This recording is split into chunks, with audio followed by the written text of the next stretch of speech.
ব্রিটেনে ১৪ বছর পর লেবার পার্টির ক্ষমতায় ফেরার পেছনে বাংলাদেশি বংশোদ্ভূত রাজনীতিবিদদেরও রয়েছে গুরুত্বপূর্ণ অবদান। এ পর্যন্ত বিজয়ী ৪১২ এমপির মধ্যে রয়েছেন ৪ বাংলাদেশি বংশোদ্ভূত নেতাও। পুনর্নির্বাচিত হওয়া এই এমপিরা হলেন রুশনারা আলী, রূপা হক, টিউলিপ সিদ্দিক ও আফসানা বেগম। Desk report. যুক্তরাজ্যের সাধারণ নির্বাচনে বাংলাদেশি বংশোদ্ভূত ৪ জন এমপি পুনর্নির্বাচিত হয়েছেন। এরা সবাই লেবার পার্টির, অর্থাৎ ব্রিটেনের নতুন সরকারি দলের আইন প্রণেতা। টানা চতুর্থবারের মতো এমপি নির্বাচিত হয়েছেন tulip Siddique.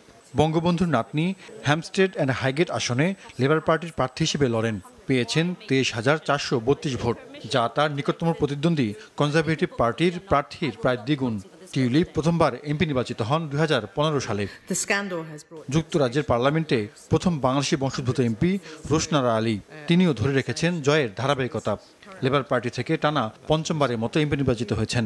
Bethnal green and Stepney আসন থেকে জিতেছেন Rushnara.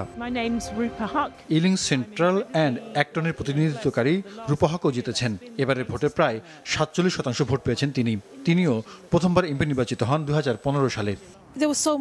Poplar and lime house আসন থেকে লেবার পার্টির আফসানা বেগম জয়লাভ করেছেন। টানা দ্বিতীয়বার এমপি নির্বাচিত হন তিনি। তার নিকটতম প্রতিদ্বন্দ্বী গ্রিন পার্টির নাথালি বেইনফিট।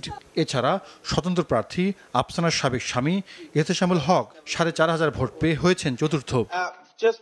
এহতেশামুল হক টাওয়ার হ্যামলেটস কাউন্সিলের সাবেক কাউন্সিলর। আফসানা এহতেশামের ডিভোর্সের ৯ বছর পর তাদের মধ্যে ভোটযুদ্ধ লন্ডনের বাংলাদেশি কমিউনিটিতে আলোচনা তৈরি করেছিল। প্রায় ১.৫ দশক পর ব্রিটিশ পার্লামেন্টে সংখ্যাগরিষ্ঠতা পাওয়া লেবারের এমপি হয়ে ব্রিটিশ রাজনীতিতে প্রতিনিধিত্ব অব্যাহত রেখেছেন ওই ৪ নারী। একই সঙ্গে বাংলাদেশি সম্প্রদায়ের প্রভাব ও প্রতিনিধিত্বকে ধরেও রেখেছেন। জাহিদুর রহমান, মাছরাঙা নিউজ ডেস্ক।